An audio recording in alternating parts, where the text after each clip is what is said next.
Shri Ramanand senior secondary school में एक बार प्रिय विद्यार्थी फिर से आपका हार्दिक स्वागत है।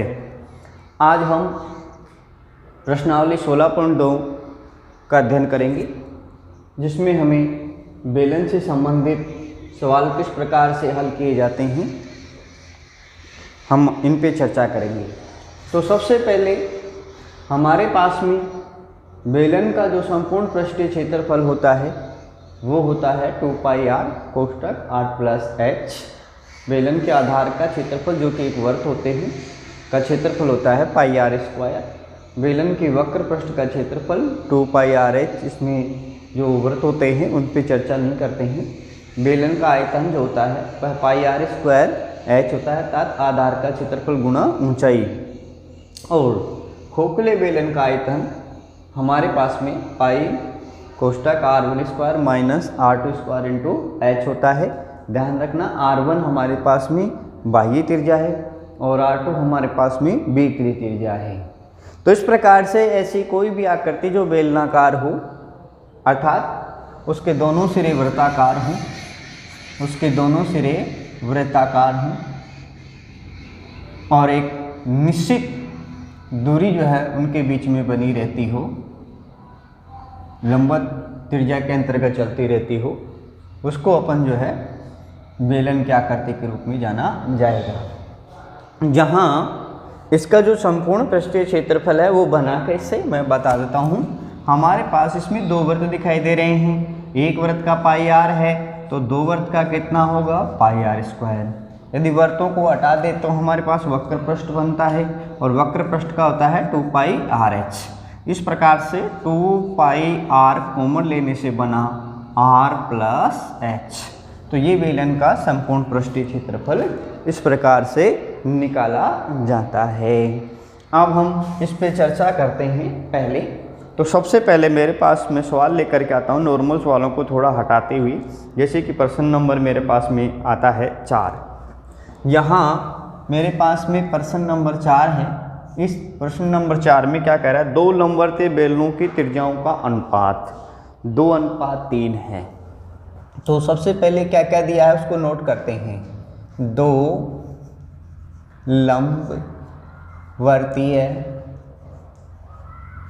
लंबवर्तीय बेलन की त्रिज्याओं का अनुपात, दो लंबवर्तीय बेलन की त्रिज्याओं का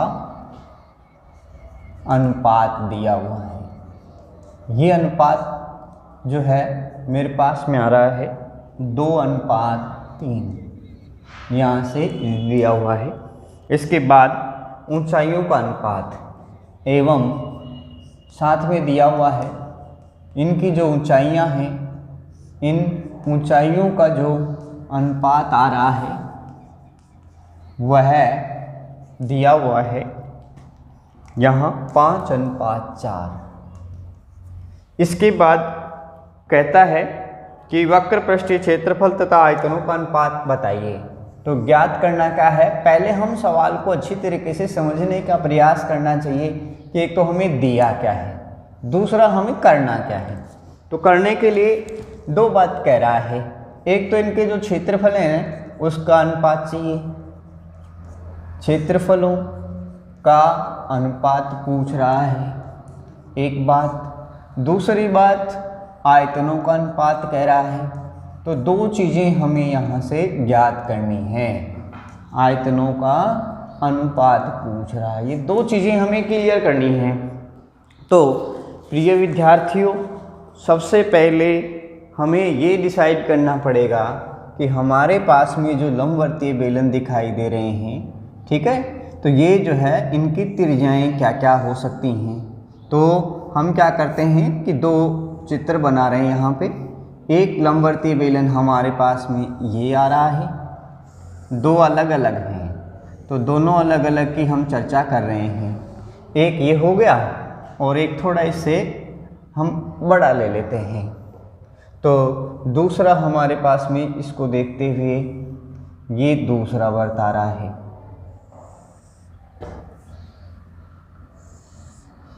यहाँ से इस प्रकार से भाई एक की त्रिज्या छोटी, दूसरे की त्रिज्या बड़ी है। एक हमारे पास में यहाँ जो त्रिज्याओं का अनुपात आ रहा है वह 3:4 आ रहा है, यहाँ से ध्यान देने की जरूरत है।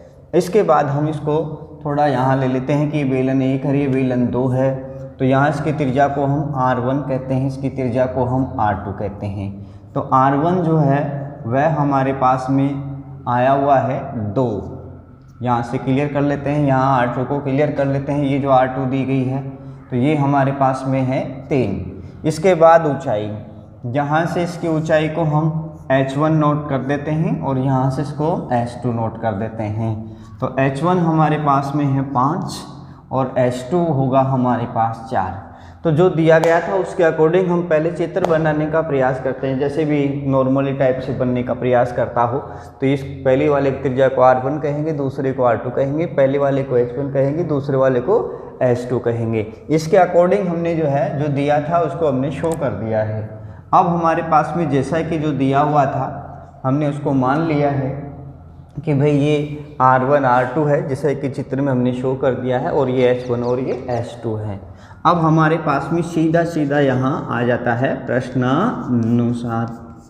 तो प्रश्न के अनुसार हमें दिया क्या है, पहले उसको चीज़ को नोट करते हैं। तो पहला पॉइंट है R1:R2, वह हमें दिया गया है 2:3 एवं फिर हमें क्या दिया गया है h1 h2, इसको भी हम शो कर देते हैं कि भाई ये 5 और जो है अनुपात 4 हैं। अब हमें करना क्या था, हमें पहले ज्ञात करना है क्षेत्रफलों का अनुपात। तो यहाँ हमारा पहला काम आता है क्षेत्रफलों का अनुपात। क्षेत्रफलों का अनुपात, तो क्षेत्रफलों का अनुपात ज्ञात करने के लिए हमें पता है कि बेलन का जो संपूर्ण पृष्ठीय क्षेत्रफल होता है वह होता है 2πr कोष्ठक r+h, अर्थात ऊपर 2 है तो बटे में है, तो पहले वाला ऊपर आएगा, नीचे वाला दूसरे वाला नीचे आएगा। तो देखिए सीधी सी बात है, पहले वाले का वक्र पृष्ठीय क्षेत्रफल एक बार हम इसमें देखते हैं। भाई ये जो सूत्र है ये पहले के लिए भी लागू है, आप देखिए, और ये जो है दूसरे के लिए भी लागू है। अंतर क्या है, अंतर ये है कि हमारे पास जो पहले वाले वृत्त की जो त्रिज्या उसको हमने R1 कहा है और इसकी ऊंचाई को हमने h1 कहा है। इस हिसाब से ये R1 और ये h1। दूसरे वाले जो बेलन था हमारा, हमने उसको R2 के नाम से बोला है, h2 के नाम से बोला है, तो ये R2 हो जाएगा और ये हमारे पास में h2 हो जाएगा।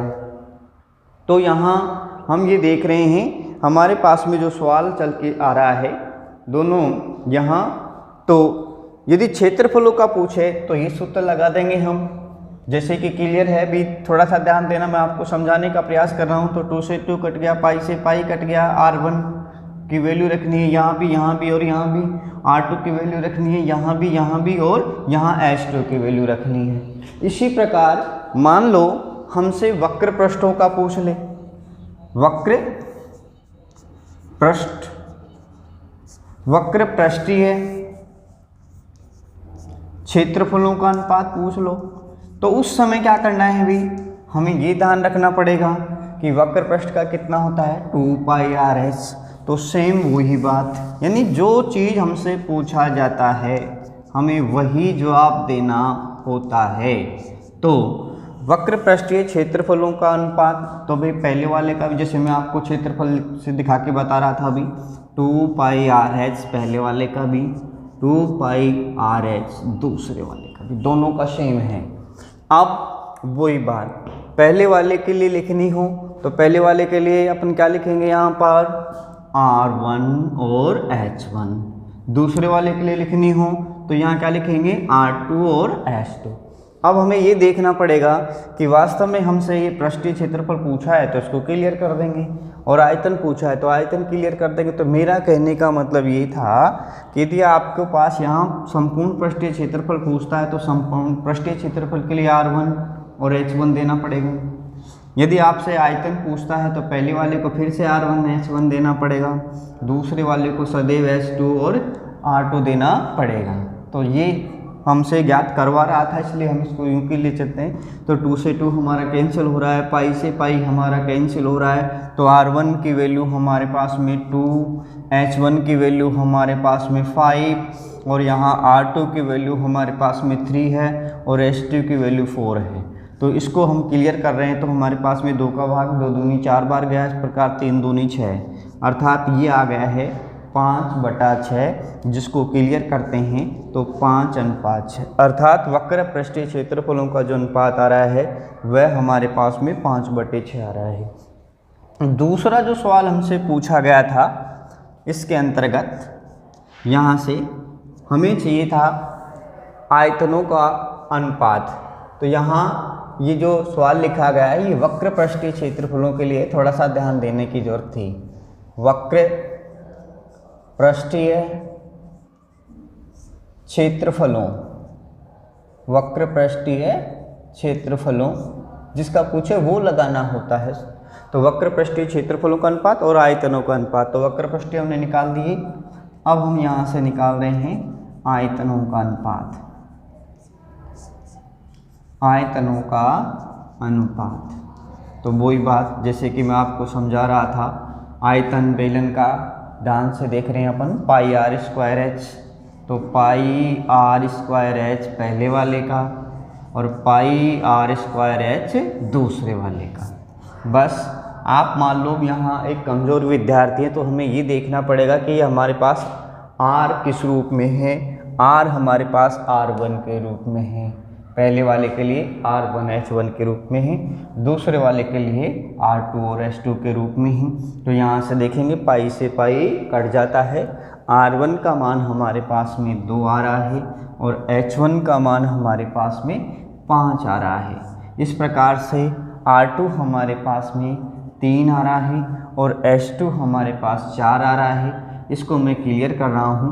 तो जहाँ से स्क्वायर आ रहा है तो ये स्क्वायर के रूप में है, थोड़ा सा ध्यान देने की सख्त ज़रूरत है हमें। तो यहाँ से ये चीज़ हमारे पास बाहर निकल कर के आ रही है। तो 2 का मेरे पास में 4 हो गया, ये 5 है, यहाँ से 9 × 4 है। तो 4 से 4 कटता हुआ दिखाई दे रहा है, तो 5/9 हो गया और अनुपात सरल किया तो 5:9 हो गया। तो इस प्रकार से प्रिय विद्यार्थियों आपने देखा, थोड़ा सा जैसे मैं कन्फ्यूजन हो गया था सवाल में, तो सवाल को पहले पूरा पढ़ना था। यहाँ क्षेत्रफल की बात नहीं चल रही थी, वक्र पृष्ठ की चल रही थी। क्षेत्रफल बोले तो क्षेत्रफल को अनुपात में लेना था, वक्र पृष्ठ बोले तो वक्र पृष्ठ को अनुपात में लेना था। तो यहाँ पहले वाले के लिए R1H1 आएगा, दूसरे वाले के लिए R2 और H2 आएगा। इसी प्रकार आयतन के लिए भी πr1² और इसके लिए πr2² H2 काम में लिया जाएगा। यहाँ ध्यान रखना था, ये स्क्वायर के रूप में तो स्क्वायर के रूप में ही लिखना था, यहाँ भी स्क्वायर के रूप में ही लिखना था। स्क्वायर क्लियर कर रहे हैं, इसके बाद जो कटता है उसको काट रहे हैं, बाकी बच गया अनुपात के रूप में आ जाएगा। तो प्रिय विद्यार्थियों इसके बाद हम थोड़ा और आगे चलने का प्रयास करते हैं कि भाई अनुपात के रूप में यदि कोई सवाल आता है, त्रिज्या का अनुपात हो चाहे 2 त्रिज्याओं का अनुपात हो, तो वहाँ हमें जो सवाल है, जो सूत्र है, वह हमें लगभग आयतन के रूप में ही लिख करके निकाला जाना चाहिए। इसके बाद मैं थोड़ा सा और इस प्रश्नावली में आता हूँ जहाँ हमें बहुत कुछ समझने की ज़रूरत पड़ेगी और इसके लिए आपको इस प्रश्नावली का जो है प्रश्न नंबर 5 जो है उसको हमें समझना पड़ेगा। तो इस प्रश्न नंबर 5 में जैसे कि हम आगे बढ़ने का प्रयास कर रहे हैं, इसमें पहले क्या दिया हुआ है, तो हमें दिया क्या है, ये चीज़ सबसे ज़्यादा इम्पोर्टेंट है। तो हमें दिया है ठोस बेलन का, एक तो दिया हुआ है ठोस बेलन का संपूर्ण पृष्ठीय क्षेत्रफल। तो जो ठोस बेलन का जो संपूर्ण पृष्ठीय क्षेत्रफल है वो दिया गया है 462 वर्ग सेंटीमीटर है। एक तो ये बात दी गई है। दूसरी बात दी गई है कि जो वक्र पृष्ठ है, इसका वक्र पृष्ठ संपूर्ण पृष्ठीय क्षेत्रफल का 1/3 है, 1/3 है, ये दिया हुआ है और चाहता है हमसे ज्ञात करना, वो भी हम नोट कर लेते हैं।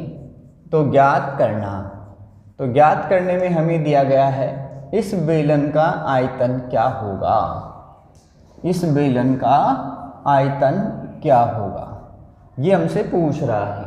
तो प्रिय विद्यार्थियों, पहले हमें सवाल किस रूप में है वो समझना पड़ेगा।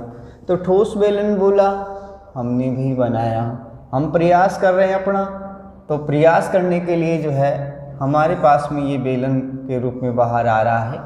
तो जहाँ से देखने के लिए अब हमारे पास इसकी एच चाहिए, हम देख रहे हैं एच भी नहीं है।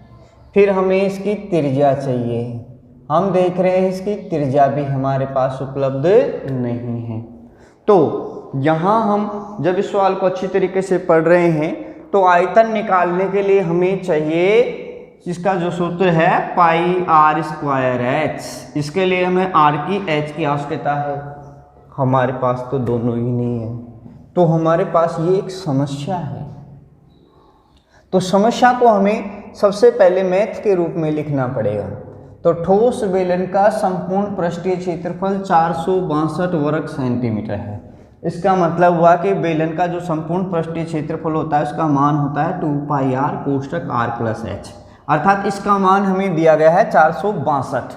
तो सबसे पहले हम लिखेंगे कि भाई 2πr कोष्ठक r+h बराबर 462 हमें दिया गया है। यानी ठोस बेलन का संपूर्ण पृष्ठीय क्षेत्रफल 462 वर्ग सेंटीमीटर है। ये समस्या है। समस्या को हमने जो है मैथ के स्वरूप में लिखा। आप ध्यान देने की जरूरत है कि यदि कोई सूत्र हमारे पास में 2-3 चरणों में रहता है, जैसे यहाँ r से भी गुणा हो रहा है, h से भी गुणा हो रहा है, और ऐसा समस्याग्रस्त सवाल यदि हमारे पास में आ जाता है तो हमें इसको ओपन कर लेना चाहिए, इसको खोल देना चाहिए।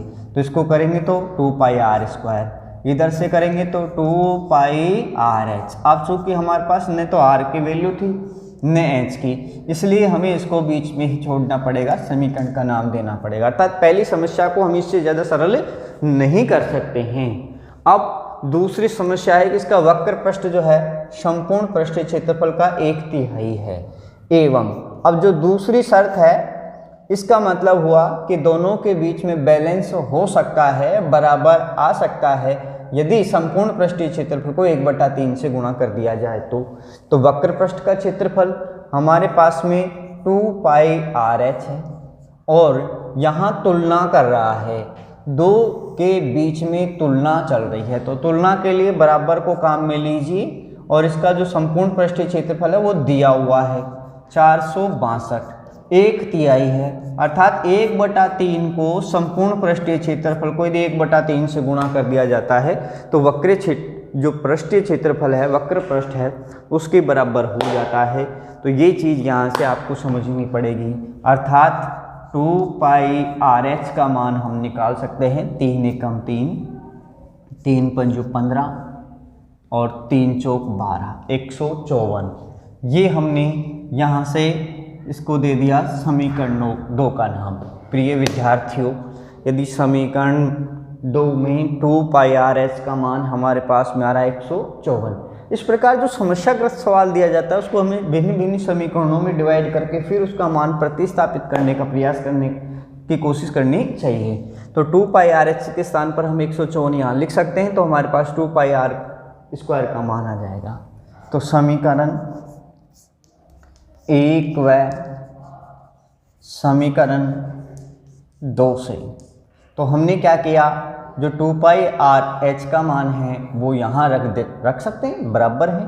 तो 2πr² प्लस 154 बराबर 462, अंक उधर चला जाएगा, पक्षांतरण हो जाएगा जैसा कि हम सब जानते हैं। तो 154 इधर से चला गया तो 2, इसको पाई को भी खोल देते हैं, 22/7 गुना r² इधर से बाकी करते हैं तो 12 में से बच गए हमारे पास में 4 गए तो 8, जहाँ हमारे पास में हम हासिल दे चुके थे तो 5 में से 5 गया तो 0, इधर हमारे पास में 4 में से 1 गया तो बच रहा है 3। तो हमें चाहिए r का मान, तो √308 गुणा में 7 और बटे में 2 गुना 22। प्रिय विद्यार्थियों, हमें r ज्ञात करना है, तो इसका स्क्वायर उठाएंगे तो सामने वाली राशि पर अंडर रूट चला जाएगा और बटे की राशि सामने वाली से गुणा होती है और जो ऊपर वाली राशियाँ होती हैं वो नियम के अनुसार बटे में आती हैं। अब हम इसको रफ कर लेंगे। तो रफ कैसे करते हैं ये आप ध्यान से समझने का प्रयास करिए। तो देखिए, जहाँ हमने पाई का मान 22/7 रखा, वहाँ 11 का भाग अवश्य जाना चाहिए। तो 11 का भाग दिया तो 11 दूनी 22, 11 का भाग दिया तो 11 दूनी 22, बच गए 8, 11 8 88। इस प्रकार 2 का भाग 14 बार गया, फिर 2 का भाग 7 बार गया। तो इस प्रकार से 7 गुणा 7 आएगा, तो इसका मान हमारे पास में अंडर रूट हट जाएगा और 7 सेंटीमीटर हमारे पास में त्रिज्या आ जाएगी। तो प्रिय विद्यार्थियों, इस प्रकार यदि कोई समस्याग्रस्त सवाल हमारे पास में आता है तो हमें वहाँ प्रयास करना चाहिए कि किसी सूत्र को यदि प्रतिस्थापित किया जा सकता है या उसका मान रखा जा सकता है, तो इस प्रकार से हमारे को जो आवश्यक इकाइयाँ हैं उनको हम निकाल सकते हैं। अब r का मान हमें कहाँ रखना चाहिए? देखो, r का मान यहाँ रखने से भी h निकलता है और r का मान यहाँ रखने से भी h निकलता है, परंतु हमें ये देखना पड़ेगा कि सुविधा किस में है। तो हमारे पास सुविधा जो है इसमें है, छोटा सवाल पड़ता है तो हम वही काम करेंगे जो ज़्यादा सुविधाजनक हो। तो थोड़ा दिमाग लगाने की ज़रूरत, अपना खुद का भी दिमाग काम में लेने की ज़रूरत है। तो समीकरण 2 में r का मान रखने पर, तो समीकरण 2 में जब हम r का मान रखेंगे तो 2 गुना 22/7 और हमारे पास r का मान निकला है 7, h का मान अभी हमें पता नहीं है, सो ऐसे कि ऐसे 7 से 7 कट गया तो h बराबर हमारे पास में आ रहा है 154 और बटे में 2 गुना 22। जैसे कि प्रिय विद्यार्थियों आपको समझाया गया है, पाई का मान 22/7 रखा गया है, तो थोड़ा सा रफ करने का प्रयास करते हैं और कोशिश हमारी यही रहेगी कि यहाँ से जो है 22 11 का भाग दे दिया जाए। तो यहाँ से 11 का भाग 2 बार गया, 11 कम 11, 11 चौक 44, फिर भाग गया 7 बार। तो इस प्रकार से ये h आ रहा है 7/2। इसको हम चाहें तो 3.5 सेंटीमीटर भी कह सकते हैं, या आगे भी सवाल चलता है तो इसको 7/2 भी लिखा जा सकता है। तो इस प्रकार से जो है हमने यहाँ पे समीकरण में r का मान रखा 2 के अंदर। तो इस प्रकार हमारे पास में h का मान उपलब्ध हो गया है। यहाँ ध्यान देने की जरूरत है, h का मान हमारे पास में उपलब्ध हो गया है। अब दोनों चीज़ें ज्ञात हैं, r और h, तो अब हम निकाल सकते हैं प्रश्नानुसार। तो प्रश्न के अनुसार अब हम बड़े सुंदर तरीके से इस बेलन का आयतन निकाल सकते हैं। तो जो बेलन का आयतन है वह हमारे पास में पाई r² h है। पाई का मान 22/7 है, r हमने निकाल ही लिया है, 7 गुना 7 है। हम यहाँ h का मान 7/2 रखेंगे तो ज़्यादा सुविधा रहेगी, 3.5 रखेंगे तो दशमलव काटने में दिक्कत आ जाती है, अतः मैं यहाँ 7/2 लेकर के चलता हूँ। तो यहाँ से हम यदि रफ करना चाहें तो एक 7 से एक 7 कट गया है, ये थोड़ा हल्का सा काट के दिखाया जा सकता है। ये हमारे पास में 11 बार जा रहा है, तो 11 गुना 7 गुना 7। इस प्रकार से 7 7 49 को मैं 11 से गुना कर रहा हूँ, तो 9 4 9 और 4, तो 9 और 4 13, ये मेरे पास में आ जाएगा 539 घन सेंटीमीटर। अर्थात आयतन जो है इसकी इकाई घन होती है और क्षेत्रफल की इकाई वर्ग होती है। ये चीज़ हमें ध्यान रखने वाली होती है, जैसे कि मैंने आपको 16.1 में बातें बताई थी, आराम से सिखाया गया था। तो इस प्रकार से देखा कि यदि कोई समस्याग्रस्त सवाल यदि हमें दिया जाता है तो वहाँ हमें प्रयास ये करना चाहिए कि प्रतिस्थापन किस प्रकार से किया जा सकता है, उसका हमें ध्यान रखना होता है। अब हम इसी क्रम में थोड़ा और आगे चलते हैं, तो इस क्रम के अनुसार हमें क्या ध्यान रखना है वो और थोड़ा सा गौर करते हैं। तो जो जितना जटिलतम सवाल होता है उसके लिए पहले हमें जो है उस विषय को समझना पड़ेगा। बेलन है, बेलन में त्रिज्या होती है, बेलन में ऊंचाई होती है, इसके भिन्न भिन्न ये सूत्र होते हैं, जैसे कि आपको सामने पहले लिखा हुआ है। तो पहले ये जो लिखा हुआ है इसका मतलब क्या है, ये चीज़ें आपके दिमाग में होनी चाहिए, तभी आप बेलन से संबंधित कोई सवाल निकाल सकते हो, अन्यथा हमें जो है यहाँ दिक्कत आ सकती है। अब जैसे इसी क्रम में हम और सवालों की तरफ बढ़ते हैं, तो जैसे कि यहाँ आगे चलने पर मेरे पास में 8वां सवाल आता है। तो इस प्रकार जो समस्याग्रस्त सवाल हैं वो हमें ज़्यादा गौर करना चाहिए। तो 8वें सवाल में दिया हुआ है कि बेलन का आयतन और वक्र पृष्ठीय क्षेत्रफल दिए हुए हैं। तो क्या दिया है अभी, पहले उसको क्लियर करते हैं। एक तो बेलन का आयतन दिया हुआ है, बेलन का आयतन, तो ये जो बेलन का आयतन है वो कितना दिया गया है, 1650 घन सेंटीमीटर दिया हुआ है। एक जो है इसका वक्र पृष्ठीय क्षेत्रफल दिया हुआ है। तो ये जो वक्र पृष्ठीय जो क्षेत्रफल है इसका, वो जो है यहाँ पे वक्र पृष्ठीय क्षेत्रफल के रूप में देखा जा रहा है। तो ये वक्र पृष्ठीय जो क्षेत्रफल है वह 660 वर्ग सेंटीमीटर है। इस बेलन के अनुसार ये दिया हुआ है। तो जो चीज़ें हैं जो दिया है उसको लिख लेते हैं।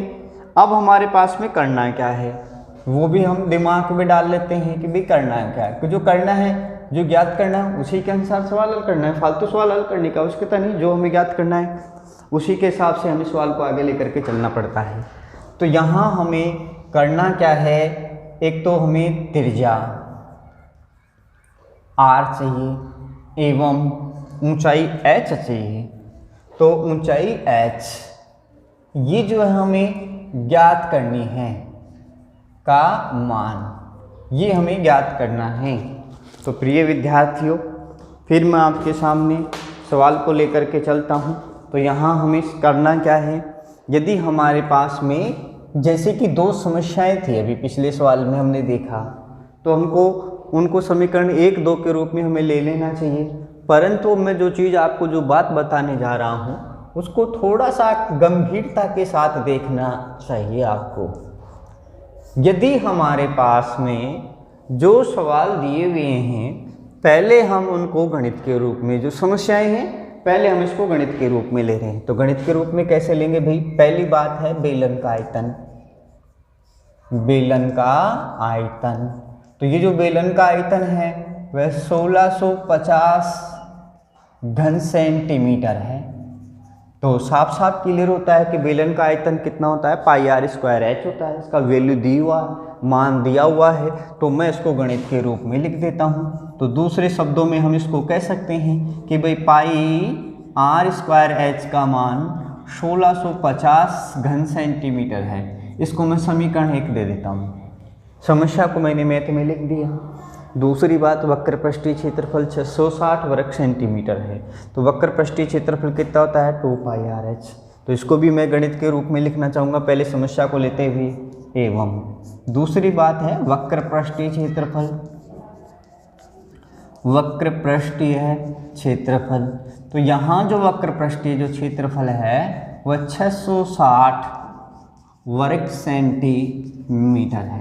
तो इसको देखते हुए वक्र पृष्ठ का जो मान है 2 पाई r h होता है। तो इसको मैं फिर गणित के रूप में लिख देता हूँ। तो मैथ के रूप में लिखने पर 2 पाई r h जो है 660 के बराबर आ रहा है।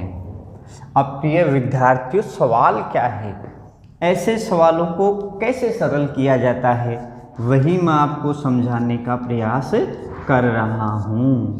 तो देखिए, ये जो भिन्न भिन्न प्रकार की आकृतियाँ होती हैं, बेलन, घन, घनाम, गोला इत्यादि, शंकु वगैरह, इसमें हमें यदि कोई भी दो सूत्रों का भिन्न भिन्न मान दिया जाता है, दो आइडेंटिटीज की वैल्यूज दी जाती है हमें, तो हमें उनको एक दूसरे के बट्टे में ले लेना चाहिए अर्थात डिवाइड कर देना चाहिए, भाग दे देना चाहिए। तो यही जो है ऐसे सवालों को हल करने का सबसे सरलतम तरीका है। तो क्या करना है अभी, यहाँ समीकरण 1 व समीकरण 2 है।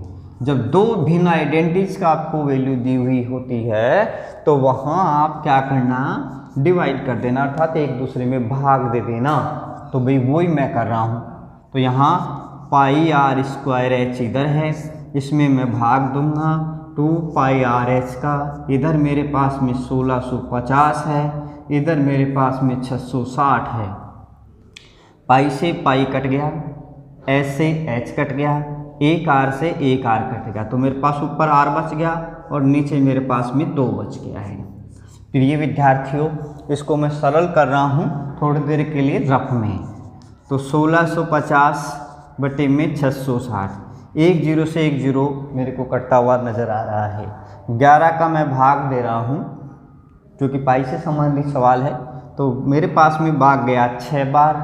11 का मैंने भाग दिया तो 1, फिर 11 का भाग गया मेरे पास में 15 बार। मेरे पास में 15 बटे 6 आ रहे हैं। इसको भी मैं सरल कर सकता हूँ, तो मेरे पास 3 का भाग जाता है, 3 का भाग दिया तो इस प्रकार से मेरे पास में 5 बटे 2 आ रहा है। आप यहाँ से कितने सरलतम तरीके से, देखिए हमने सवाल को इजी किया, 2 से 2 भी कट जाएगा, या यूँ कहे कि पहले आप लोग नहीं मानते हो तो वज्र गुना कर लीजिए, 2 गुना 5। अब यहाँ r बराबर 2 बटे में चला जाएगा, या यूँ कहें कि ये 2 से 2 सीधा कट गया, तो कहने का मतलब नीचे वाली संख्या के बराबर हो तो वो कट जाती है।